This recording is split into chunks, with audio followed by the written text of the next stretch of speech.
Welcome to शिक tutorial. आज हम स्टार्ट करेंगे NCERT question number 1.13। Last class में अपने 1.12 और इसके पीछे के भी जितने क्वेश्चंस और एग्जांपल हैं वो कवर कर लिए हैं। क्लास 12 के, क्लास 11th के भी हमने कवर कर लिए हैं। अगर आपको वो देखना है तो आप चैनल की प्लेलिस्ट पर जाकर देख सकते हैं। अब हम करेंगे क्वेश्चन 1.13।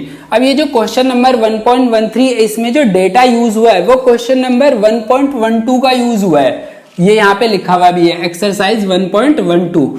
तो ये क्वेश्चन आप करने से पहले आप एक्सरसाइज का जो इसका 1.12 क्वेश्चन है वो भी देख लें, उसके बाद इस क्वेश्चन पे आए। तो मैं लिख देता हूं क्या मतलब वहां से यूज किया गया है। फ्रॉम क्वेश्चन 1.12, फ्रॉम क्वेश्चन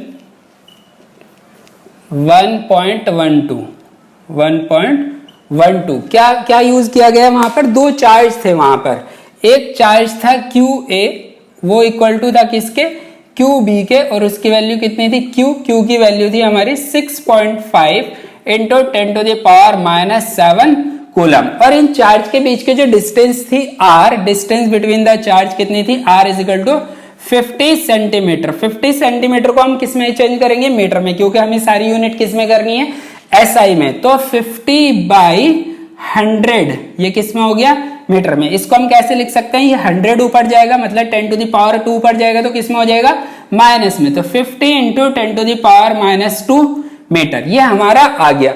अब क्या बोल रहा है ये क्वेश्चन में, a third sphere of the same size, इसी के साइज का है, बिल्कुल साइज सेम है, बट क्या है, अनचार्ज्ड है, is brought in contact with the first. वो जो थर्ड चार्ज है, थर्ड चार्ज हमने क्या मान लिया, थर्ड चार्ज हमने सपोज मान लिया C। थर्ड चार्ज हमारा क्या है, यहां पर थर्ड चार्ज हमारा कितना हो गया, C, हमने उसको C मान लिया, ठीक है। अब बट ये कैसा है, अनचार्ज्ड है। इसको किसके साथ कांटेक्ट में रखा, A के साथ। तो हम यहां पर लिखेंगे third uncharged sphere is placed in contact with A। हमने इसको किसके साथ कांटेक्ट में रखा, A के साथ। मतलब यहां पर हमारा क्या था, यहां पर था हमारा चार्ज A, ये था हमारा चार्ज A। चार्ज A पर कितना चार्ज था, Q, इस पर चार्ज था हमारा Q। इसके साथ हमने रख दिया थर्ड चार्ज। थर्ड चार्ज कौन सा है, C।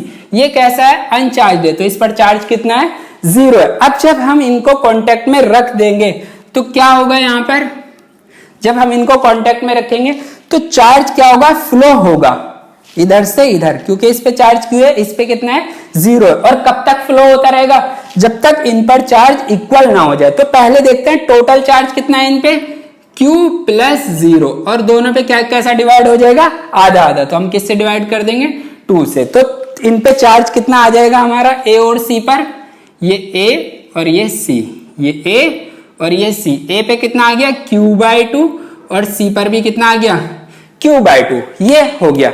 अब क्या बोल रहा है, then brought in contact with the second. अब ये जो हमारा थर्ड चार्ज है C, इसको किसके साथ कॉन्टेक्ट में रखा, C उसके साथ B के साथ। Now charge C placed in contact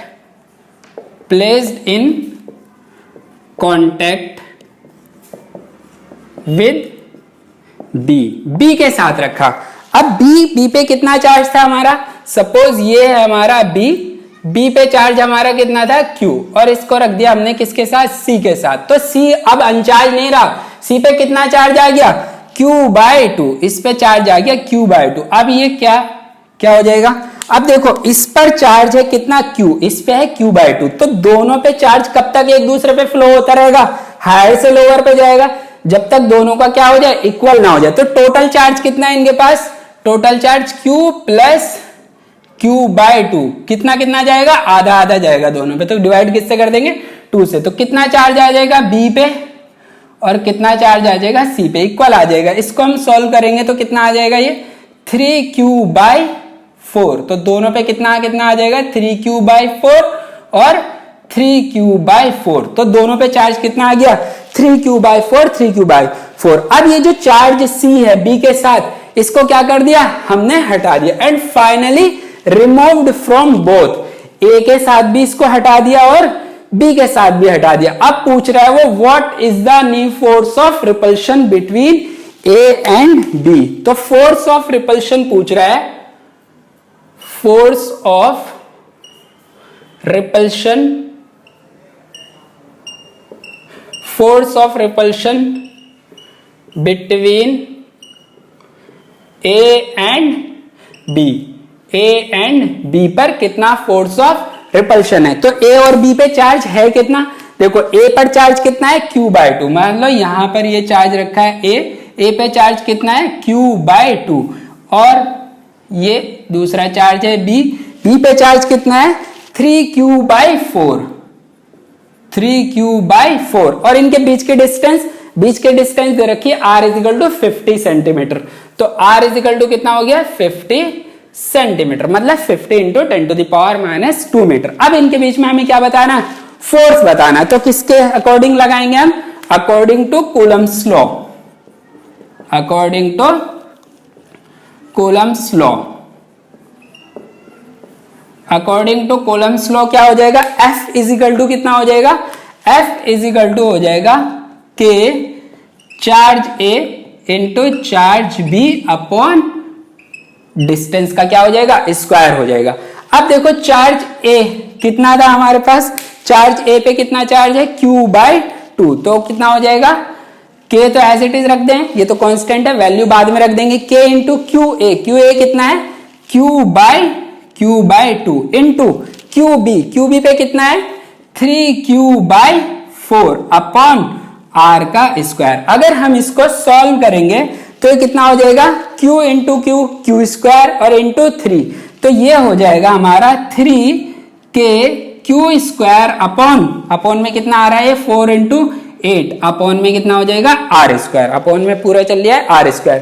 अब इसके अगर हम अपॉन में 1 करें तो इसको क्या कर देंगे, मल्टीप्लाई कर देंगे उल्टा करके। तो F = कितना आएगा हमारा, F = हो जाएगा हमारा 3/8 इंटू KQ² अपॉन r²। अगर आप लोगों को याद है तो KQ² अपॉन r² की वैल्यू हमने क्वेश्चन नंबर 1.12 में निकाली थी, और अगर नहीं याद है तो यहाँ पर वैल्यू तो हमें पता है सारी, K कांस्टेंट है, Q की वैल्यू पता है 6.5 × 10⁻⁷, R की वैल्यू पता है 50 × 10⁻², तो ये वैल्यू यहाँ से हम पुट कर देंगे।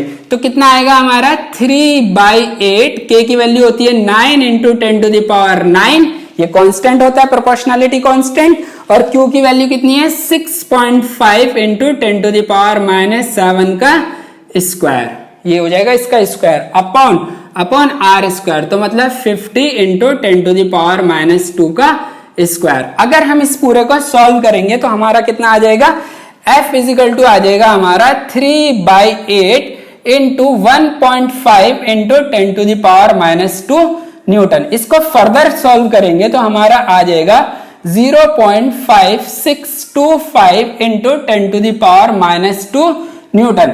अब ये पॉइंट अगर हम इधर लेके आएंगे तो F = कितना आ जाएगा हमारा 5 हम इसको अप्रोक्स लिख देते हैं 5.7 × 10⁻³ न्यूटन। ये आ गया हमारा फोर्स ऑफ रिपल्शन, फोर्स की यूनिट हो गई न्यूटन, ये इनके बीच में फोर्स ऑफ रिपल्शन आ गया।